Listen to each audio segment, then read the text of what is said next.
segala puji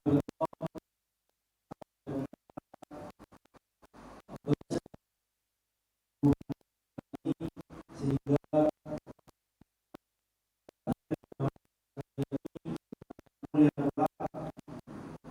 untuk mendengarkan, untuk menyimak tausiah kegiatan kajian ahad subuh. Kedua kalinya salawat dan salam semoga senantiasa tercurahkan kepada junjungan kita Rasulullah SAW. Semoga kelak kita menjadi golongan yang mendapat syafaat dari beliau di yaumil qiyamah. Jemaah yang dirahmati Allah, pada subuh kali ini tausiah akan disampaikan oleh Ustaz Kusno. Maka dari itu sebelum kita memulai kajian hari subuh ini, mari kita membaca basmalah bersama-sama. Bismillahirrahmanirrahim. Tanpa perlu berlama-lama lagi, kepada Ustaz Kusno waktu depan kami persilakan.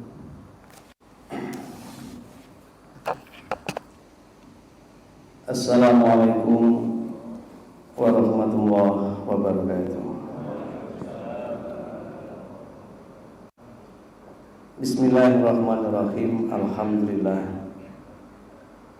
Alhamdulillahilladzi an'amana 'alaina bi ni'matil imani wal islam wa arsyadna bi hikmati syari'atihi maktuban fil Qur'an wa ba'atsa rusuli liyakuna uswatan hasanah wa rahmatan lil alamin. Allahumma sholli wa sallim wa barik ala nabiyyina Muhammadin wa ala alihi wa ashabihi wa barik wa sallim ajma'in, amma ba'd. Bapak Ibu dan sekalian yang dirahmati Allah, jamaah subuh dan kajian ilmu Masjid Al-Qalam Universitas Muhammadiyah Jember yang dirahmati Allah. Isu-isu sekilangan Muhammadiyah.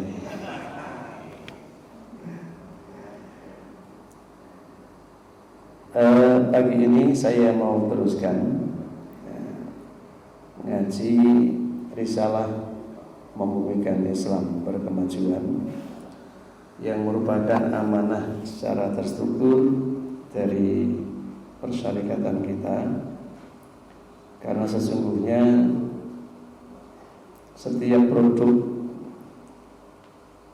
konsep maupun norma itu adalah tanggung jawab kita bersama untuk mengimplementasikan, untuk mengamalkannya. Maka kewajiban pimpinan diantaranya adalah mensosialisasi dan menginternalisasikan, supaya apa yang sudah diputuskan di dalam permusyawaratan itu bisa untuk diamalkan dengan baik, benar, dan tepat. Kalau tadi Ustadz Vito sudah baca surah An-Naba, akhir dari surah An-Naba, kemudian akhir dari surah apa tadi itu? Infitor,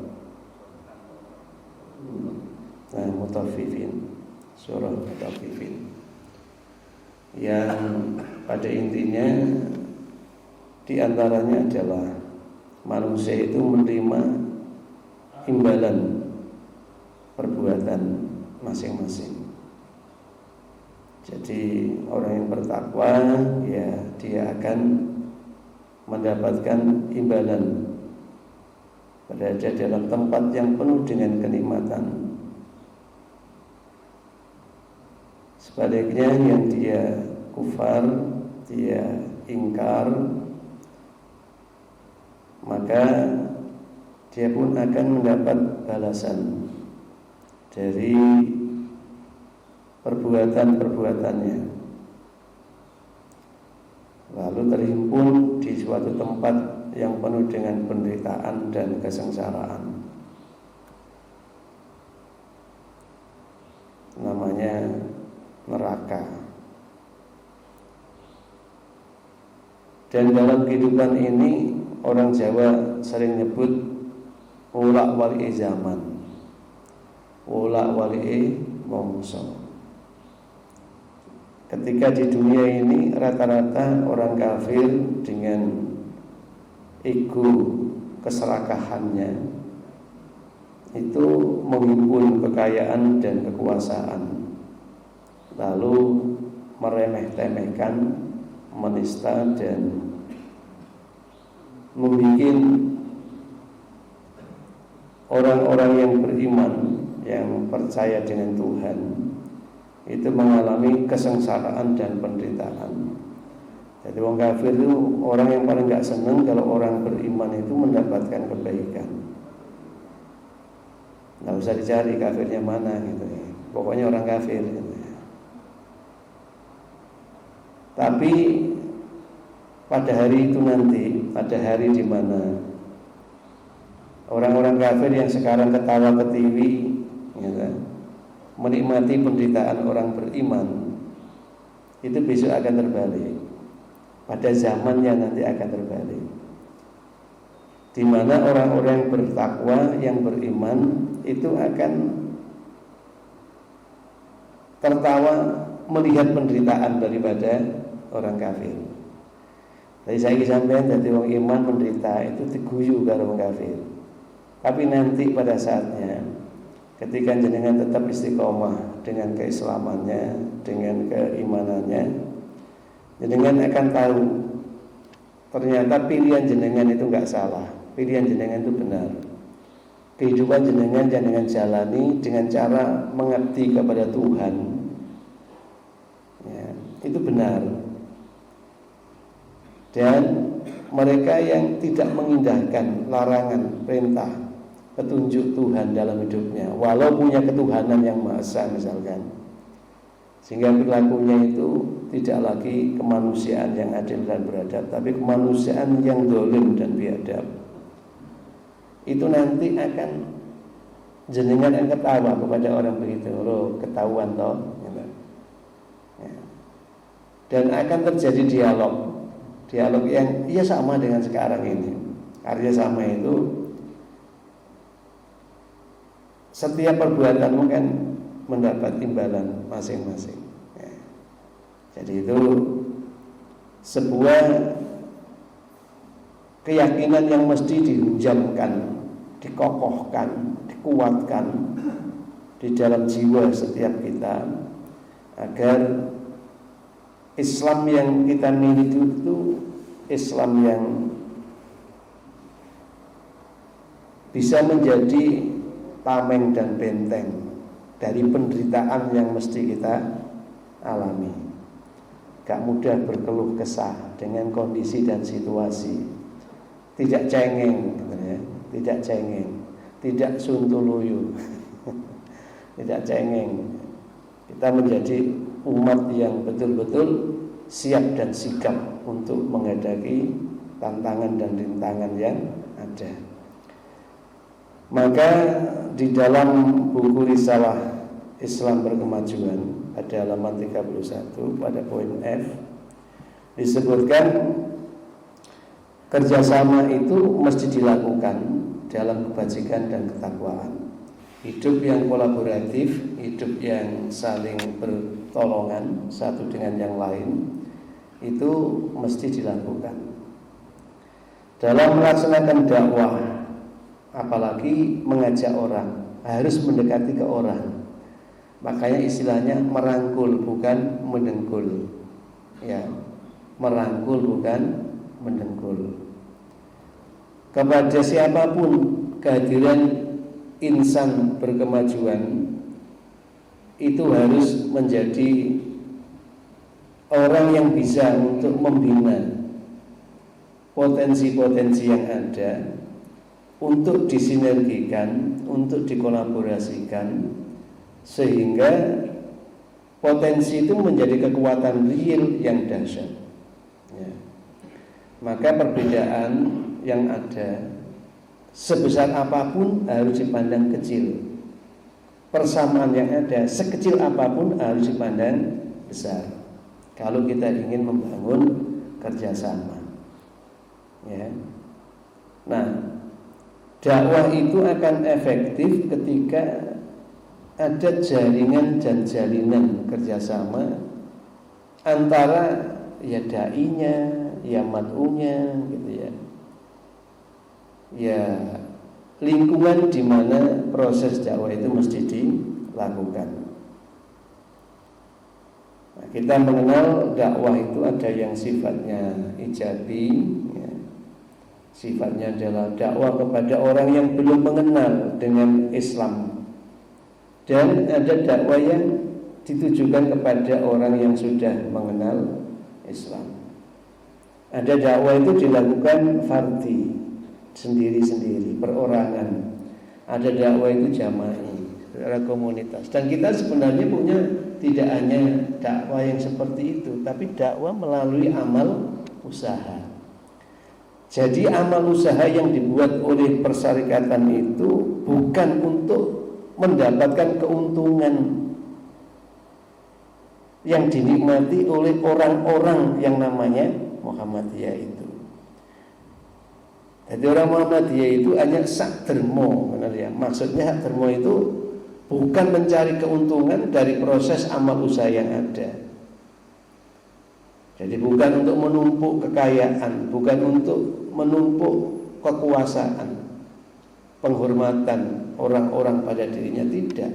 Tetapi justru dia menjadi sosok yang mendistribusi kepada masyarakat atau umat yang membutuhkan. Jadi kita punya rumah sakit, mudah-mudahan segera untuk bisa BPJS sehingga kebermanfaatannya lebih luas. Itu bukan dalam rangka untuk mendapat keuntungan yang dinikmati, tetapi bagaimana keberadaan itu kemudian dirasakan oleh masyarakat sebagai uluran tangan kita, di konsep ta'awun kita, pertolongan kita kepada masyarakat. Sehingga kadang-kadang saya juga berpikir amal-amal usaha yang ada itu seharusnya kembali kepada spirit matahari itu, selalu memberi ta'arab kembali yang diikat dengan syahadatu an la ilaha illallah wa anna muhammadar rasulullah. Semua manusia di zaman ini ada umat Kanjeng Nabi Muhammad, kafir atau mukmin, umat Kanjeng Nabi Muhammad. Maka harus dilakukan proses pencerahan, pencerdasan, pemberdayaan dan pemajuan di dalam berpikir maupun dalam bertindak melalui gerakan dakwah, ya. Maka untuk mewujudkan kebajikan dan ketakwaan itu perlu dibangun kerjasama yang harmoni. Kerjasama ini dikembangkan pada usaha-usaha memperbaiki keyakinan, akidah. Jadi kalau di dalam matang keyakinan cita-cita hidup kita, bahwa aspek keyakinan itu aspek yang menentukan corak daripada kehidupan seorang. Orang yang punya keyakinan animisme, dinamisme, ateisme itu tentu berbeda dengan orang yang punya keyakinan monoteisme. Orang yang tidak punya keyakinan dengan orang yang punya keyakinan juga berbeda. Kuat tidaknya keyakinan itu berpengaruh pada laku hidup orang. Idil fata kasbati qadirufi wa kullu lam yanaqid lam yantafi. Maka keyakinan yang lurus, yang benar itu akan terwujud manakala ada usaha-usaha perbaikan, usaha-usaha penyempurnaan. Maka memperbaiki keyakinan itu tentu harus dilakukan secara kontinu, karena memang Rasul menyebut iman itu berkurang dan bertambah. Iman itu mengalami labilitas, ya. Jadi ada kalanya kuat, ada kalanya lemah, ya. Maka ketika kuat orang itu sangat mudah untuk taat. Tapi ketika lemah, maka akan gampang melakukan perbuatan maksiat. Dikembangkan pada usaha-usaha memperbaiki keyakinan, juga memperbaiki peribadatan. Alhamdulillah di Al-Qalam ini juga ada kajian tarjih yang dipandu oleh Ustadz Ali Fauzi. Kajian tarjih itu penting. Kenapa? Karena keyakinan kita itu membutuhkan wahana ekspresi. Jadi wong kok percaya tok tapi gak diwujudkan dalam laku, itu yo khayali namanya, khayalan, ilusi. Maka peribadatan itu harus disesuaikan. Nah, punten, kita ini seringkali merasa sudah benar. Nah, cara takbir saja, kalau kita amati di sini itu kan beragam. Padahal ilmu ini situ diajarkan apa? Contohlah Kanjeng Nabi, sallu kama ra'aitumuni usolli. Tapi yo macam-macam. Ketika orang masuk ke dalam masjid, kalau ingin ada tandim, ada keteraturan, itu kan tidak menyulitkan orang masuk yang datang berikutnya. Ya isilah saf yang depan. Kalau sudah penuh, belakangnya lagi. Penuh belakang. Saya masih mengamati di Al-Qalam ini seperti ada di pesantren salaf. Jadi sholat itu ada di dekat pintu sana. Padahal sini masih longgar. Tidak salah orang masuk masjid itu sholat. Nopo gak kudu ning ngarep nang guri ngiringan utawa ning gone ndukur menara, gak ada kalimatnya itu. Tapi persoalannya ketika ini masih longgar, terus sholatnya itu ada di dekat pintu, apalagi terus gak teratur, zigzag orangnya. Jadi orang mau masuk itu kiri kanan kanan kiri terus muter-muter sampai bisa ke banyak yang harus dilangkahi. Dan sholat yang dilangkah-langkahi orang itu biasanya tidak lebih khusyuk. Biasanya, kecuali jenengan. Karena jenengan yang mengerjakan di sana. Nah, maka tugas Ali Fauzi dengan membacakan HPT itu bagaimana supaya dicintai oleh Allah dengan soffan ka'annahum bunyanun marsus itu. Sof-sof yang rapi, sof-sof yang tertib, yang itu kemudian seperti bangunan yang bersusun, saling menguatkan satu dengan yang. Jadi kalau jenengan itu bicara sawu subuhakum rapat luruskan misalkan, jenengan itu gak rapat, gak gelem, bukan kok tidak sah jamaah jenengan itu. Kalimatnya itu fa inna taswiyata subuh min tamami sholatil jamaah, sempurnanya sholat jamaah. Yang repot itu nalikane bangun rapat malah arang-arang, dikongkon arang-arang ngeyel. Ya, ingin oleh Covid kan jarang ya, ngeyel ya, sunnahnya sampai direwangi apa mendolim-dolimkan ustadznya. Aku ping piro diwi andolim karo jamaahku, gara-gara distancing, sholat berjarak itu. Padahal itu kaitannya ada madorot. Nah, kita ini kadang-kadang nggak cerdas pikiran kita ini. Ada saatnya makan ya makan, ada saatnya tidur ya tidur. Jangan terbalik, waktu tidur bikin makan, waktu makan bikin tidur. Ya kesel lah. Untuk rumah mangan, ya. Melek kadang kalau saya kesel lah ya. Untuk rumah makan. Nah, jadi peribadatan itu ekspresi ketaatan kita. Hayya 'alas shalah. Orang lanang ayo salat, salatnya di masjid. Ya. Salatnya orang laki hayya 'alas shalah, dipanggil. Ya. Kita bersyukur negara kita, negeri kita, wilayah kita, kabupaten kita. Itu kan kayak masjid ya. Jadi enggak ada alasan bagi orang laki salat di rumah untuk kita ini. Kenapa? Karena memang masjidnya banyak. Ya, masjidnya kayak sampai bingung milih kan. Coba begitu adzan, kolam adzan atau ba'adzan, kayak atakwa adzan, ngene iki assalam adzan, rukama adzan, krungu kabeh kan, jenengan bingung sampai milih. Aku iki milih sing endi yo? Ha ya ora apa-apa milih sing endi ora apa-apa. Sing penting teko. Alasane mergo bingung Pak nyalano sing adzan.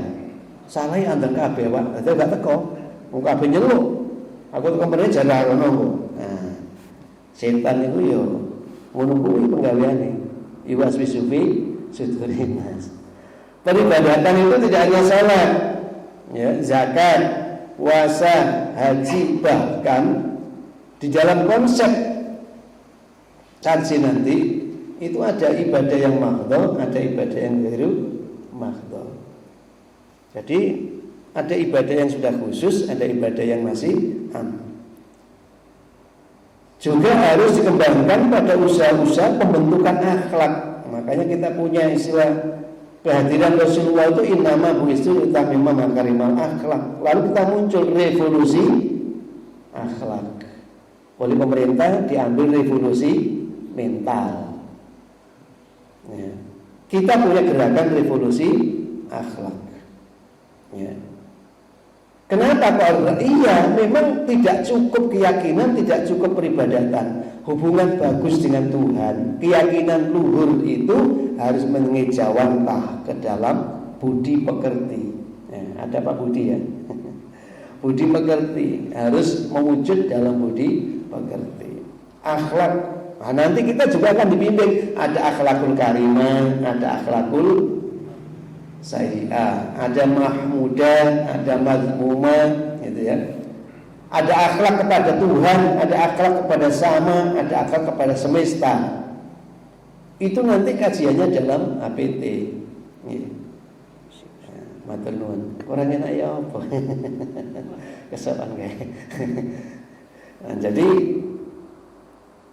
akhlak perlu kita bina. Nah, ini kadang-kadang terjadi dialog. Dulu mana akhlak dengan ilmu, dulu mana ilmu dengan keyakinan.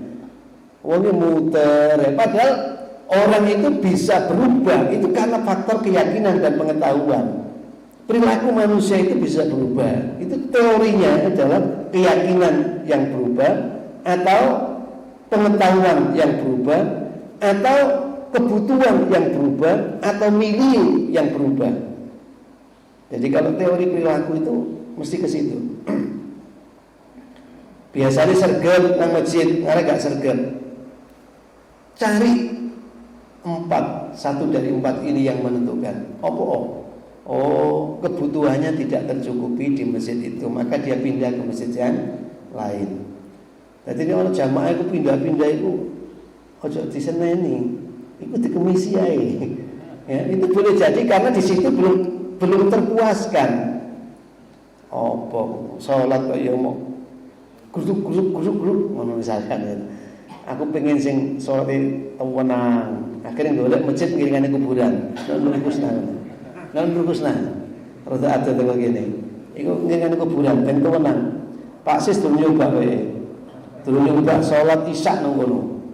Yang mari salat Isya itu terus madhep ngetan delok kuburan, madhep ngalor delok kuburan, madhep ngulon delok kuburan. Jadi sing gak kuburan mung sendiri, sing ngidul. Soale ku asrama. Pengen cetha munggah. Salat sunate munggah nek ndukur lantai 2. Wah, ketok kabeh, Pak. Kuburan mburi, kuburan ngiringan, kuburan ngarep ketok kabeh. Terus kita bertanya, kapan?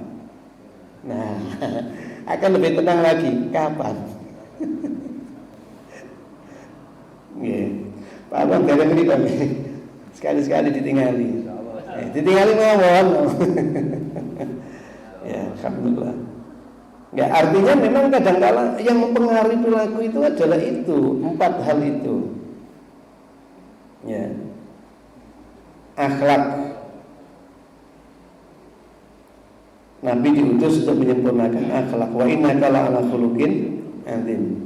Ya. Dan muamalah atau pengolahan kehidupan, dan muamalah atau pengolahan kehidupan bersama. Muamalah di sini diartikan amilah itu saling kerja, saling mengolah. Muamalah itu pengolahan kehidupan bersama. Jadi manusia ini hidup tidak sendiri, tetapi hidup ini punya komunitas. Gitu. Duwe konco. Bahkan Nabi menyebut almar'u ala dini khalili. Seseorang itu sangat bergantung pada keagamaan sahabat karibnya. Falyanzur ahadukum mayyuqabil, hendaklah setiap dari kamu melihat sapa kancamu itu. kemarin siapa yang cerita ke saya? Jenengan panggil. Duwe kanca sing biasane usaha bersama. Tadi jenengan derek nalikane usaha, tapi giliran ke masjid jenengan ajak. Loh, itu memang penting persahabatan dan perkawanan itu. Tapi kadang-kadang ada orang yang terbalik. Perkawanan dengan orang tidak begitu akrab, tapi perkawanan dengan binatang itu akrab. Itu biasanya penggemar burung ya. Isu ini burung, tapi engko nek dilumbano geger nek kancane. Mbek kancane geger, mbek manuke orang geger. Itu berarti orang yang ya kedahuluan perkawanan burung daripada perkawanan dengan manusianya.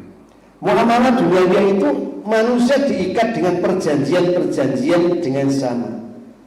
Kita itu mau tidak mau ketika ketemu dengan orang itu pasti ada perikatan-perikatan. Perikatan itu biasa dimulai dengan al-wa'du, janji-janji. Makanya janji itu ada yang tertulis dan tidak tertulis. Kita itu sering bilang kan, wala takulana ini fa'ilun wada ila ayyasha Allah. Jadi kalau kita ngomong itu sebagai janji, maka kita diperintah untuk insya Allah. Ya. Apa mana nek wis ketok apa ora teko ngono kuwi, insya Allah. Insya Allah gawe tameng ora teko. Padahal insya Allah itu keyakinan orang menjawab perjanjian dengan orang. Ya. Keyakinannya itu karena di dunia ini tidak ada yang bisa mengerjakan tanpa dibantu, ditolong oleh Allah. Maka mengkaitkan insya Allah. Itu jadinya rada jabariyah. Ini cara ilmunya rada jabariyah. Wong perjanjian antar sama kok disandarkan pada kehendak Tuhan. Nah, kehendakmu bagaimana? Kita sudah punya keyakinan bahwa fa'alul lima yurid itu Allah. Wa ma tasyauna illa ayyasha Allah. Wa ma ramaita id ramaita. Walakinna Allah rama. Ya. Jadi kalau kita melihat konsep dasar kita hidup di dunia ini, esensi yang paling mendasar kalau ingin kita menjadi orang bahagia, tidak terikat oleh apapun, ya berikan itu kepada Allah. Namanya tawakal. Ya. Sampai yang ngandani bojo dijak bolak-balik orang gelem, orang usah muring-muring. Tawakal Gusti Allah. Tugasku mau ngejak. Tugasnya bojo melok. Nek bojone gak melok, ya wis. Tapi nek sampean gak tau ngejak, iku sing salah. Wong ku anfusakum wa ahlikum. Nah, sampean saged ning masjid nek bojone gak tau ning masjid. Bahkan kita masjid ora. Misalkan, ya kan? Siapa sing keliru? Ya bojone sing lanang. Anak-anak nggak tahu nggak pernah, cucunya nggak pernah masuk masjid. Kenapa? Padahal ku anfusakum wa ahlikum. Rabbana hab lana min azwajina wa dzurriyyatina qurrata a'yun waj'alna lil muttaqina imama. Itu kan dzurriatan. Ya, sampai anak cucu. Nah, oleh karena itu saling pertolongan itu ada dalam bingkai kerjasama. Kerjasama yang dibangun dengan berbagai kalangan, baik individu maupun lembaga, memiliki cakupan yang luas di atas landasan dan di dalam semangat kemajuan bersama. Jadi ini kerjasama itu bingkai ini untuk maju, bukan untuk mundur. Bingkai kerjasama itu untuk membawa kebaikan, kemaslahatan, jangan untuk membawa keburukan dan kemadharatan. Biar ganti bojo, pengen di bojo kok tukaran tok. Biar ganti anak kok gegeran tok. Ini berarti kan keliru. Mereka hadir di kehidupan kita itu untuk bisa kerja sama. Bojo ditulung karo bojone, wong tua tulung anake, anak tulung wong tuae, wong tuae. Nah, mestinya begitu sehingga indah. Semangat yang dimaksud adalah nilai-nilai kebajikan albir dan nilai-nilai ketakwaan at-taqwa, bukan penyimpangan al-ism dan juga bukan permusuhan al-udwan. Ini sangat jelas yang di Maidah itu ya. Ta'awanu al-birri wat taqwa wa la ta'awanu al-ismi wal udwan. Sudah amat gamblang. Wa tasimu bihablil jami'a wa la tafarraqu. Jelas innamal mu'minuna ikhwah. Jelas inna khalaqnakum min dzakarin wa untha wa ja'alna syu'uban wa qabaila lita'arafu. Gamblang. Kehadiran manusia di tengah kehidupan kita adalah sebagai sarana untuk berkolaborasi, untuk bekerjasama, bersinergi satu dengan yang lain. Tetapi nilai yang perlu untuk dijadikan perekat kerjasama itu ketakwaan dan kebajikan, bukan penyimpangan dan bukan pula permusuhan. Sholat jamaah, makan jamaah, gitu. Tapi gegeran, permusuhan itu jangan dihembus-hembuskan untuk mencari kawan. Tapi setan itu memang membangkitkan dan mengembuskan sikap benci dan bermusuh dalam jiwa manusia. Hari jenengan itu nek ketok kancane kok kudu muring-muring, iku berarti wis tandane jenengan jadi pengikut. Wis. Baik, sampai di sini saya baca satu paragraf aja Pak Ali ya. Dibaca berikutnya lagi. Ya, mungkin ada yang ditanyakan. Mungkin kepada jemaah apabila ada pertanyaan bisa langsung.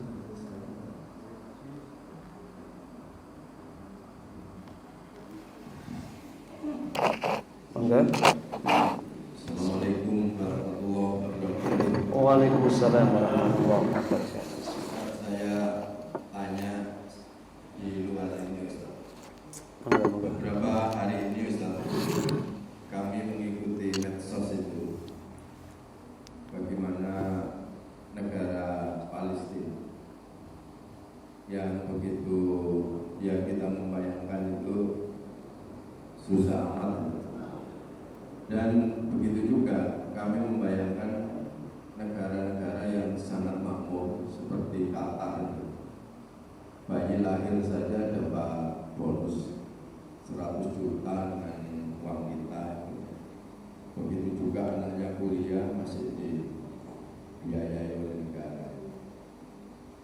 Dan di situ kami yang punya wawasan yang kurang bisa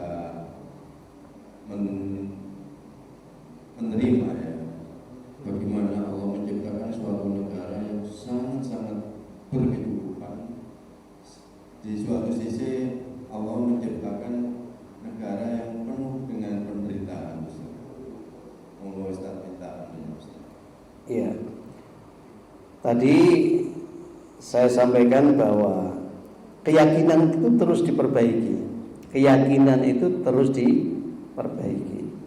Sampai menemukan bahwa Tuhan itu sangat adil. Tuhan itu sangat baik kepada manusia. Termasuk pada diri kita. Ya. Termasuk kepada saudara-saudara kita. Dan kita harus menemukan keyakinan bahwa apa yang dikehendaki olehnya, oleh Tuhan itu ada terbaik bagi hambanya.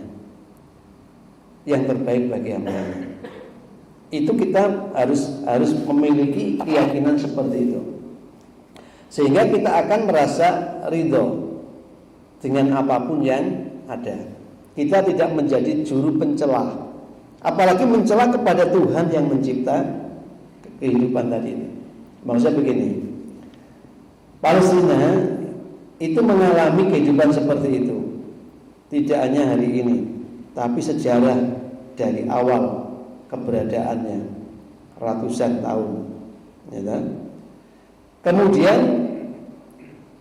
apakah militansi mereka itu tidak lebih baik di dalam keislamannya dengan militansi kita misalnya?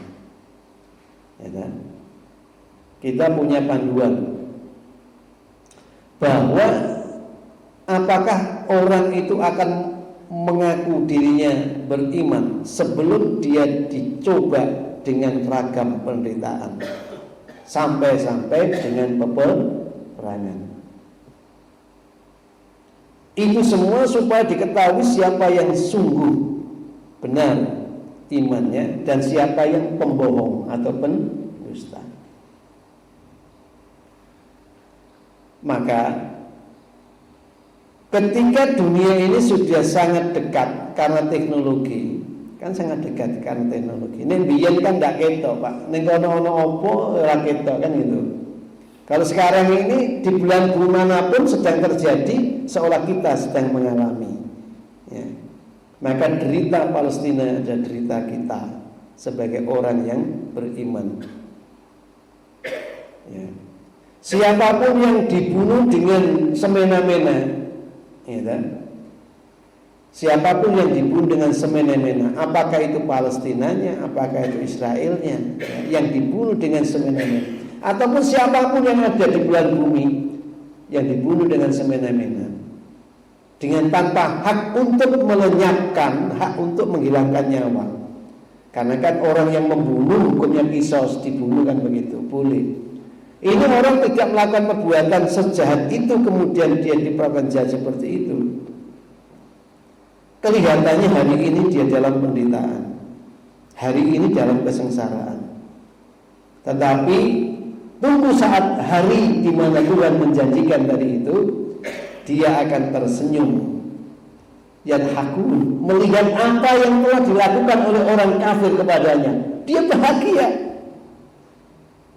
Jadi jangan melihat dari sisi penderitaannya saja.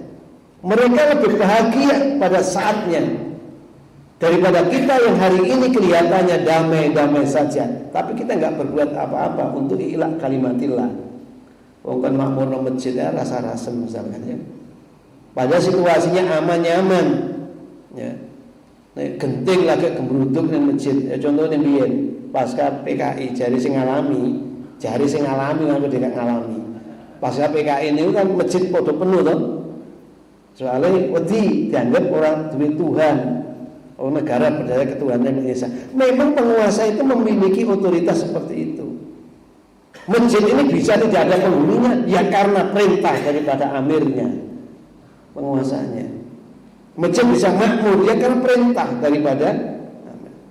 Coba bupati aja bikin kebijakan, siapa yang ke masjid 5 waktu tak kasih tambahan bonus. Satu kali datang 10 kilo misalnya, berarti 5 kali datang 50 kilo, kakean wis 10 kilo. Saon, ya kan? Maka mereka akan berduyun-duyun. Kenapa? Karena tadi itu, di mana tempat bisa memberikan pemenuhan kebutuhan, maka akan dicari oleh orang itu. Nah, jadi kita sokong sesuai kemampuan kita. Makanya PP sudah memberikan pernyataan resmi, dan memang pergumulan antara kuwatul ilahi wa kuwatul syaitan tidak pernah berhenti. Jadi peperangan antara kekuatan Tuhan, Hizbullah wa Hizbus syaitan itu tidak akan pernah berhenti. Terus. Tapi siapa yang memenangkan? Yang menangkan adalah yang tetap amanu wa amilus sholihat. Situasi apapun dia dalam keadaan iman dan beramal saleh. Jadi ketika ada negara yang kaya kemudian beragama juga sama dengan negara yang miskin, yang bersebelahan, kemudian tidak terbangkitkan rasa kemanusiaannya untuk menolong, ya hadisnya jelas, la yu'minu ahadukum hatta yuhibba li akhi ma yuhibbu li nafsi. Durung iman sing temen nang Gusti Allah lan nang dina akhir kanggone wong sing ndelok kancane ora iso sayang kaya sayangi awake dhewe. Sing ndelok tanggane lesu sehingga dia kenyang sendiri. Oh, banyak kan untuk menunjukkan itu. Tapi kita tidak boleh lalu nek ngono negara itu negara gak muslim, Pak. Kok sih? Kenapa? Karena dalam kehidupan ini banyak keterbatasan di dalam kita menangkap realita itu janjane piye to. Ya. Mulai sampai beno sing luar negeri ku urusane wong luar negeri, urusan dalam negeri saya repot. Ya sing gawe repot dalam negeri ku sapa? Ana sing jawab ngono akhire. Lah sing ndang repot dalam negeri ku sinten sih, Pak? Dalam negeri ku yo apik-apik wae, sumber daya alam berlimpah ruah. Lah sing garai rusak tatanan ekspo orientasinya itu sapa? Kadang-kadang sing ngono. Tapi kita sudah tidak perlu mencari yang buruk, yang kurang. Karena Allah itu memberikan ujian sesuai kemampuan dari hambanya. Jadi memang betul Pak, kita prihatin kalau ada negara yang sudah aman, damai, sentosa, berkemakmuran, berkecukupan, tahu tetangganya malah dijadikan sebagai lahan empuk untuk dihisap misalkan. Ya, mergo duitnya diakeh disilihno mana akeh. Gitu. Nah itu ya prihatin kita. Apalagi Palestina ini kayaknya tiap tahun muncul pergolakan seperti itu sampai dengan ya kapan mata nasr minallah. Manusia boleh jadi merencanakan, tapi perencanaan manusia itu sangat relatif. Allah sendiri yang fa'alul lima yurid. Sekarang tidak ada dukungan, diembargo, silahkan. Karena kuat syayatin lagi menguat, Hizbus setan lagi punya daya, gitu. Tapi ujung semua itu akan berakhir. Qul ja'al haq wa zaqal batil. Inna batila kana zahuqa. Insyaallah.